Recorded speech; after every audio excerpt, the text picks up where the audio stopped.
Meski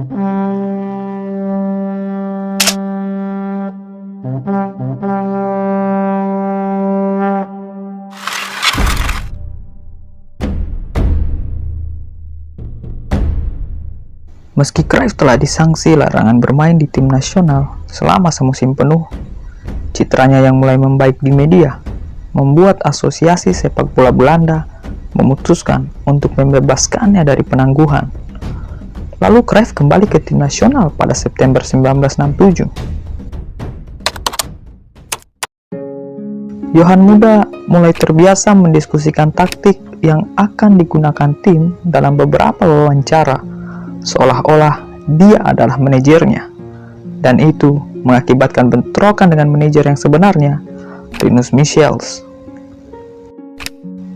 Namun, Michels tak mengesampingkan Cruyff dan bahkan mendiskusikan taktik secara bersama-sama, karena ia tahu bahwa Johan akan dengan intens memberi instruksi kepada rekan-rekannya di lapangan selama pertandingan.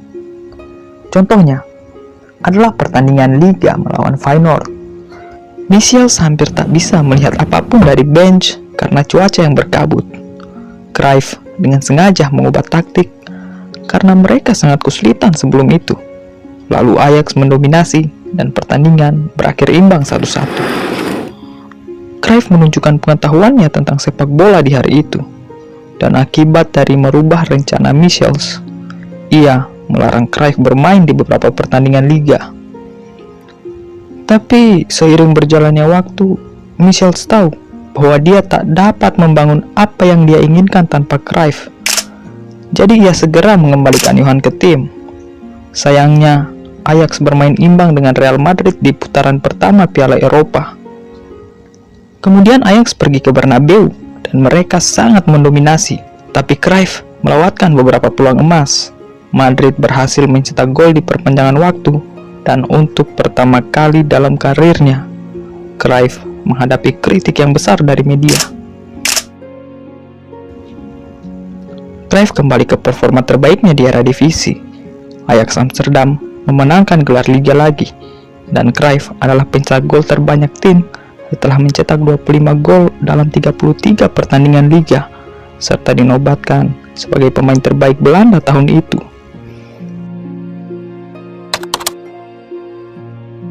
Semua media berbicara tentang pertemuan krusial Ajax melawan juara Jerman Barat Nürnberg di putaran pertama Piala Eropa. Itu adalah pertandingan penting untuk karir Cruyff juga. Dia perlu membuktikan bahwa dia siap untuk pertandingan Piala Eropa, terutama setelah kalah dari Madrid musim lalu. Ajax berhasil pulang dari Jerman dengan hasil imbang 1-1, dan terlepas dari cederanya, Cruyff menciptakan gol penyeimbang dan memainkan pertandingan yang hebat. Dia telah membuktikan bahwa dia bersedia berkorban untuk tim.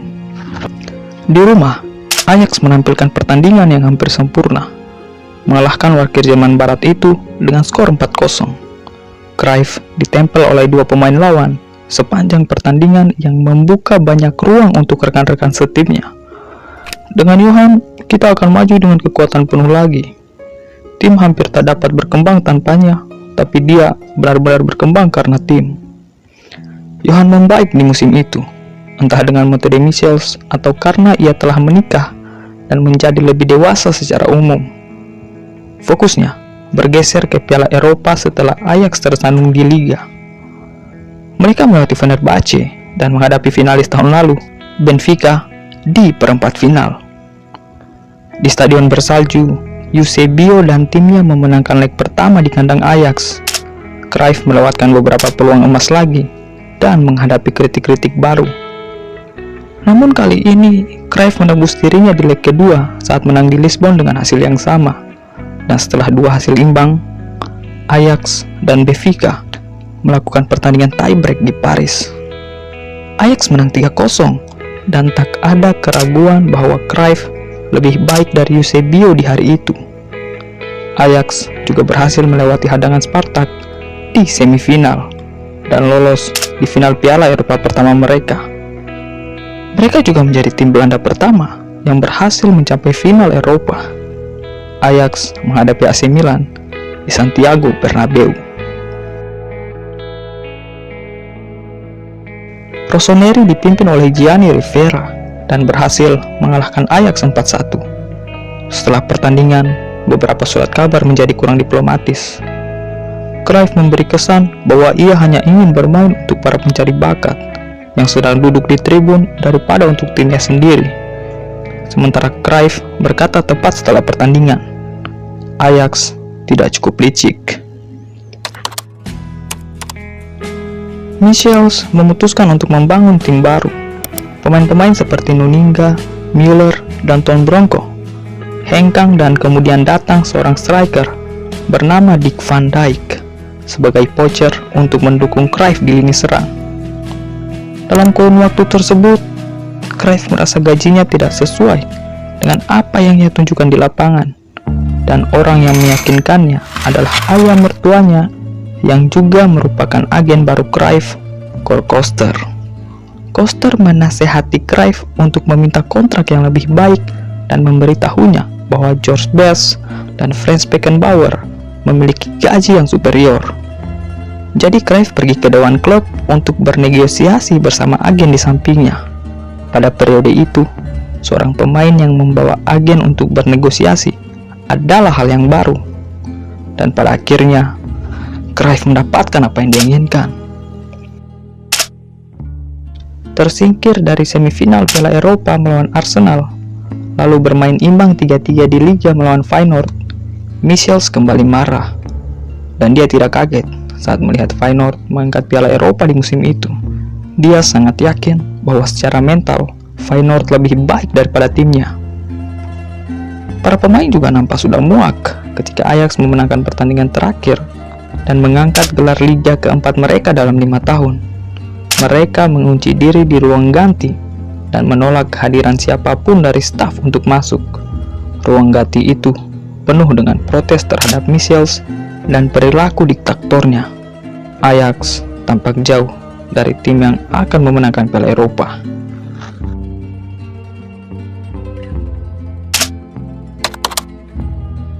Melewatkan awal musim baru karena cedera, Jerry Muren adalah orang yang menggantikan Cruyff, dan dia biasa memakai nomor punggung 9 miliknya. Dan saat sekembalinya Cruyff melawan PSV, dia meminta Muren untuk menyimpan baju nomor 9 itu lalu mengenakan nomor punggung 14. Cruyff kembali dari cedera tanpa komplikasi dan dia dengan cepat kembali ke performa terbaiknya saat dia memberikan assist di pertandingan putaran kedua Piala Eropa. Semuanya kembali normal. Ajax memenangkan pertandingan demi pertandingan saat mereka naik dari posisi 6 ke puncak liga. Michels menggunakan formasi 4-2-4 dengan striker di liga tetapi mengubahnya menjadi 4-3-3 di pertandingan Eropa. Filosofi di balik formasi ini sangat berbeda dengan filosofi yang digunakan Guardiola di Barcelona misalnya, karena idenya adalah pertukaran antar posisi di lapangan untuk tujuan menekan lawan dan memenangkan kembali bola untuk mengontrol ruang tertentu. Jika seorang pemain menekan lawan dan meninggalkan pemain lawan yang sedang ia marking, rekan lainnya akan menutupi lawan itu dan pemain yang dia tinggalkan akan ditutupi oleh rekan setim lainnya, dan seterusnya. Pertukaran ini tidak acak karena sering dilatih dan agar mereka tak kehilangan bentuk formasi di lapangan. Pada bulan April 71, Ajax akan menghadapi Atletico Madrid di semifinal. Kontrak Johan akan berakhir dalam beberapa bulan, dan karena Spanyol berpikir untuk membuka perbatasan mereka untuk pemain asing profesional, rumor mulai beredar tentang potensi keberangkatan Cruyff ke Barcelona. Tapi dari mana rumor ini berasal? Pada bulan Desember 1970, baik Cruyff dan istrinya mengunjungi Barcelona selama sehari, dan dia diajak tur pribadi oleh fotografer legendaris Horacio Segui. Tur termasuk undangan khusus ke Camp Nou, di mana Johan diberi kemeja Barcelona untuk dipakai dan juga bertemu dengan Carlos Rashak dan bahkan melakukan penandatanganan kontrak palsu. Hari yang tak terlupakan bagi Cruyff, dan foto-foto itu memicu rumor kepindahannya setahun kemudian. pada leg pertama di Stadion Atletico.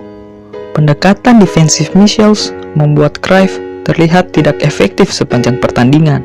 Atletico mencetak gol pembuka. Michels memutuskan untuk menggantikan Cruyff di 15 menit terakhir.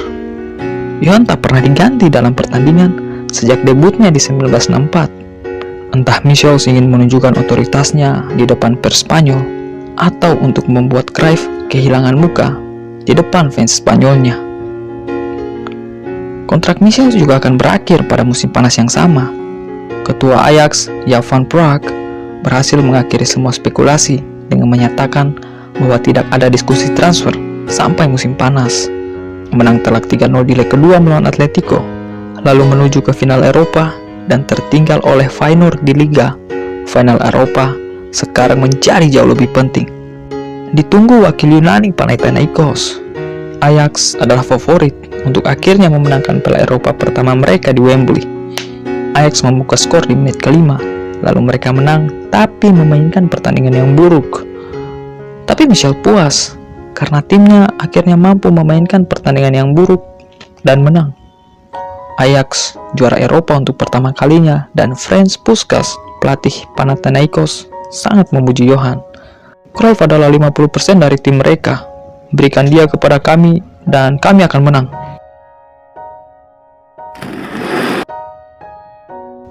Karena perbatasan Spanyol masih ditutup untuk para pemain asing, Cruyff berhasil memperpanjang kontraknya dengan Ajax selama 7 tahun lagi. Namun tim harus mengucapkan selamat tinggal kepada manajer mereka, Rinus Michels. Seperti yang dia katakan sesaat sebelum kepergiannya. Begitu banyak yang telah rusak dalam hubungan pribadi saya dengan Ajax, bahwa saya tidak bisa tinggal lebih lama lagi.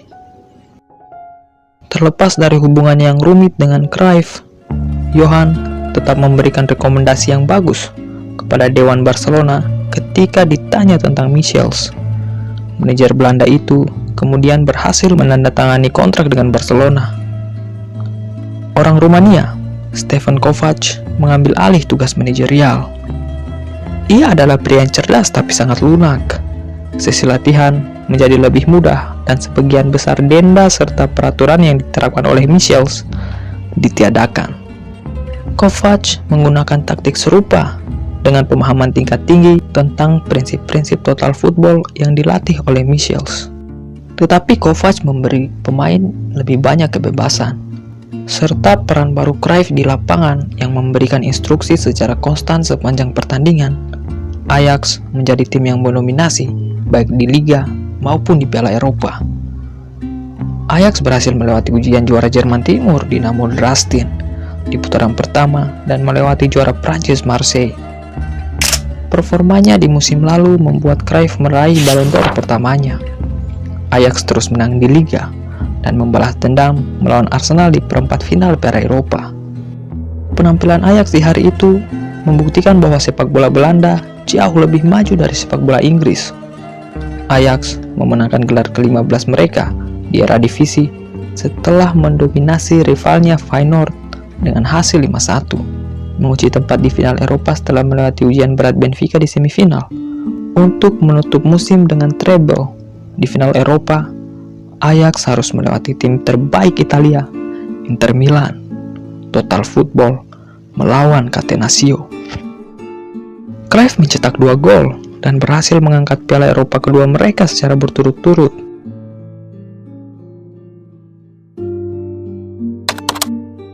Di musim berikutnya, mereka juga memenangkan Piala Antar Benua melawan tim Argentina Independiente. Hanya dalam waktu 4 bulan, mereka mengangkat gelar Liga, Piala Belanda, Piala Eropa, dan Piala Antar Benua. Meskipun Cruyff absen di awal musim baru karena cedera, di beberapa pertandingan, Ajax secara mengejutkan tidak pernah benar-benar berhenti menang.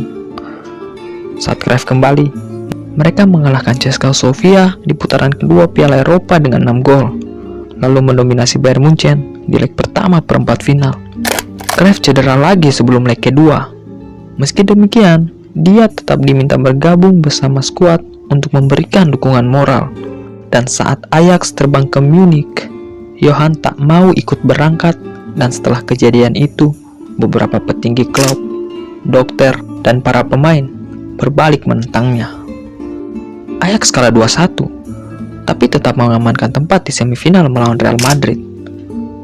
Para pemain akhirnya meminta pertemuan dan menegaskan kembali kepercayaan mereka kepada Cruyff, karena mereka harus fokus menyelesaikan musim. Ajax melewati Real Madrid dan menatap final Eropa keempat mereka dalam 5 tahun. Ajax juga kembali memenangkan Liga dan meneruskan rekor pertahanan mereka, di mana mereka hanya kebobolan 18 gol dari 34 pertandingan. Menghadapi Juventus di Piala Eropa, Ajax mencetak gol lebih awal dan bertahan di sepanjang sisa final yang membosankan itu. Ajax meraih juara Eropa untuk ketiga kalinya secara berturut-turut. Dan setelah musim yang panjang serta penuh gesekan, sebagian besar pemain Ajax percaya bahwa tim dan strukturnya tidak akan bertahan lama. Jauh di dalam lubuk hati kami tahu ini sudah berakhir.